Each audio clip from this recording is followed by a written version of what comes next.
Good morning friends. ગયા અઠવાડિયે આપણે યુનિટ 3 રીડ 1 જેનું નામ છે ફિમેલ્સ ફોર ફોરેસ્ટ્રી એના 3 લેક્ચર શીખી ગયા છીએ. આજે આપણે લેક્ચર 4 શીખીશું અને પાઠની પૂર્ણાહુતિ કરીશું. તો લેક્ચર 4ની શરૂઆત કરીએ. Now Mahila Mangal Dal has assigned the duty. Assign એટલે સોંપવું. Now Mahila Mangal Dal has assigned the duty. હવે મહિલા મંગલ દલે ફરજ સોંપી છે. શેની ફરજ? Of looking after the forest, જંગલની કાળજી રાખવાની ફરજ. લુક આફ્ટર એટલે કાળજી રાખવી. હવે મહિલા મંગલ દલે જંગલની કાળજી રાખવાની ફરજ સોંપી છે. કોને? To a group of village women, ગામડાની સ્ત્રીઓના એક ગ્રુપને. હવે મહિલા મંગલ દલે ગામડાની સ્ત્રીઓના એક ગ્રુપને જંગલની કાળજી રાખવાની ફરજ સોંપી છે. The responsibility is shared among 15 women. Responsibility એટલે જવાબદારી. ઇન રોટેશન એટલે વારા ફરતી. શેર એટલે વહેંચવું. તો the responsibility is shared among 15 women in rotation, કે આ જવાબદારી 15 સ્ત્રીઓની વચ્ચે વહેંચવામાં આવી છે. વારા ફરતી 15 સ્ત્રીઓની વચ્ચે જંગલની કાળજી રાખવાની જવાબદારી વહેંચવામાં આવી. થસ આવી રીતે ડ્યુટી ફોર ઈચ વુમન, આવી રીતે દરેક સ્ત્રીની ફરજ કમ્સ આફ્ટર 15 ડેઝ, એ 15 દિવસ પછી આવે છે. 15 સ્ત્રીઓની વચ્ચે જવાબદારી સોંપી એટલે રોજ એક સ્ત્રીનો વારો. તો 15 દિવસે વારો આવે ફરીથી. એઝ વન વુમન સેડ, જેમ એક સ્ત્રીએ કહ્યું તેમ. ઓન ધીસ ડેઝ, આ દિવસોમાં.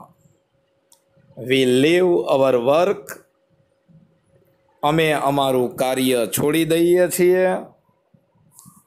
એન્ડ પ્રોટેક્ટ ધ ફોરેસ્ટ, અને જંગલનું રક્ષણ કરીએ છીએ.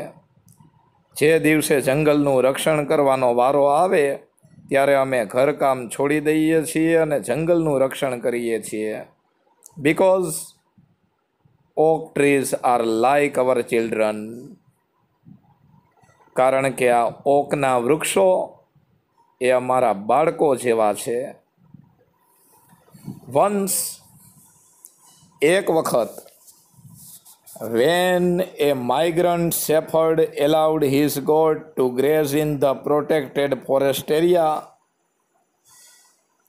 shepherd એટલે ભરવાડ. માઇગ્રન્ટ shepherd એટલે સ્થળાંતર કરતો ભરવાડ.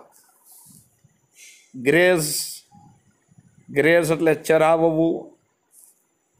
તો when a migrant shepherd allowed his goat to graze in the protected forest area,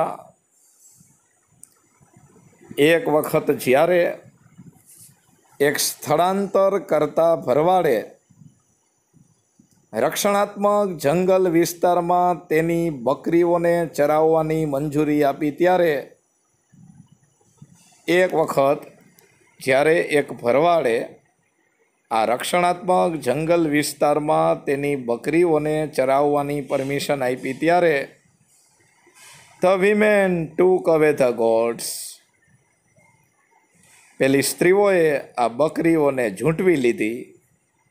tech અવે એટલે ઝૂંટવી લેવું. આ સ્ત્રીઓએ બકરીઓને લઈ લીધી. And fined the shepherd ₹200. Fine એટલે દંડ કરવો. And fined the shepherd ₹200. અને પેલા ભરવાડને ₹200નો દંડ કર્યો. Villagers themselves are fined up to ₹100. Up to એટલે અમુક હદ સુધી. Villagers themselves are fined up to ₹100. ખુદ ગામવાસીઓને ₹100 સુધીનો દંડ કરવામાં આવે છે. શેના માટે? For cutting trees for firewood. બળતણ માટે, લાકડું કાપવા માટે. ફાયરવુડ એટલે બળતણ. બળતણ માટે લાકડું કાપવા બદલ એ જ ગામના ગામવાસીઓને પણ ₹100નો દંડ કરવામાં આવે છે. Thanks to nature and thanks to the strength of women. પ્રકૃતિનો આભાર અને આ સ્ત્રીઓની શક્તિનો આભાર કે મિક્સ્ડ નેચરલ ઓક ફોરેસ્ટ કે મિશ્ર કુદરતી ઓકના જંગલો are recovering in all parts of Garhwal. એ ગઢવાલના બધા જ ભાગમાં રિકવર થઈ રહ્યા છે. પ્રકૃતિનો આભાર અને આ સ્ત્રીઓની શક્તિનો આભાર કે આ કુદરતી મિશ્ર ઓકના જંગલો ગઢવાલના બધા જ ભાગમાં હવે ફરીથી જીવિત થઈ રહ્યા છે. But the women steel have to be very vigilant. Vigilant એટલે નિરીક્ષક. But women steel have to be very vigilant. પણ આ સ્ત્રીઓએ હજી એ નિરીક્ષક બનવું પડે છે.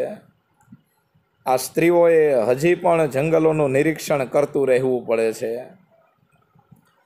ઇન 1980 મહિલા મંગલ દળ agreed to help the forest department in tree planting. 1980 આ મહિલા મંગલ દળ વૃક્ષને રોપવામાં જંગલ ખાતાને મદદ કરવા એગ્રી થયું, સહમત થયું. ઉદાહરણ તરીકે 1980 મહિલા મંગલ દળ એ વૃક્ષોને રોપવામાં જંગલ ખાતાને મદદ કરવા સહમત થયું. તે ડગ 15,000 pits. તેઓએ 15,000 ખાડાઓ ખોદી કાઢ્યા. ડિગ એટલે ખોદવું, એનું ભૂતકાળ થાય ડગ, અને પીટ એટલે ખાડો. તેઓએ 15,000 ખાડાઓ ખોદી કાઢ્યા. But then they found that. પણ પછી તેઓએ જોયું કે department was only interested in planting poplars. પછી આ સ્ત્રીઓએ જોયું કે ફોરેસ્ટ ડિપાર્ટમેન્ટને, જંગલ ખાતાને પોપ્લરના વૃક્ષો વાવવામાં જ રસ છે. પોપ્લર એક વિદેશી વૃક્ષ છે.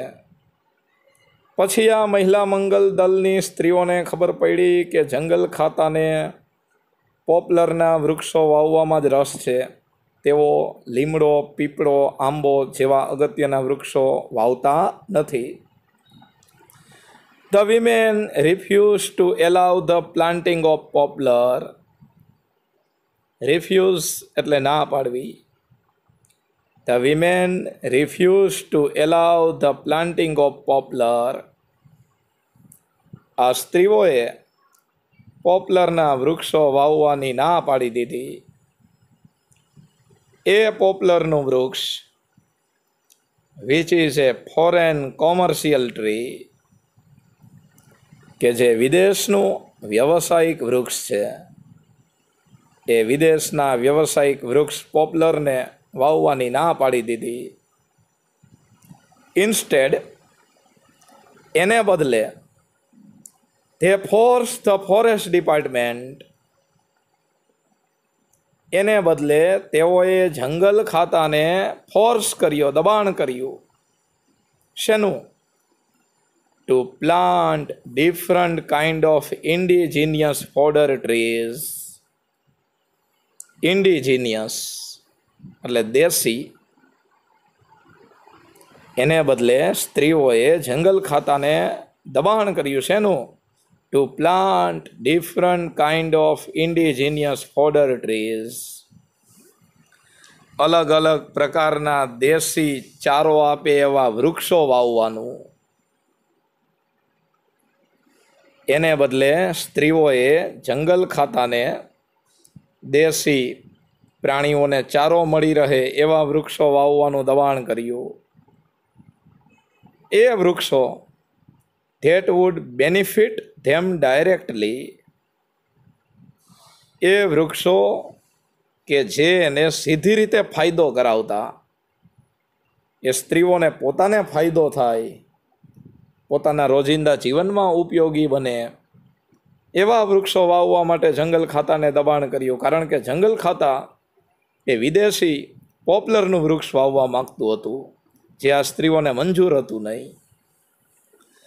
થસ આવી રીતે natural forest are now regenerating in hilly area in many parts of Uttar Pradesh. ઉલટેથી આવી રીતે આ કુદરતી જંગલો ઉત્તર પ્રદેશના ઘણા ભાગોમાં ટેકરીવાળા વિસ્તારમાં પુનઃ સ્થાપિત થઈ રહ્યા છે. હવે આ કુદરતી જંગલો ઉત્તર પ્રદેશના ઘણા ભાગોમાં ફરીથી સ્થાપિત થઈ રહ્યા છે. In addition to supporting local agriculture and animal husbandry, in addition to, જેનો અર્થ થાય તદ ઉપરાંત, લોકલ એગ્રીકલ્ચર એટલે સ્થાનિક ખેતી, એનિમલ હસબન્ડરી એટલે પશુપાલન અથવા પ્રાણીઓનો ઉછેર. તો હવે લીટી જોઈએ.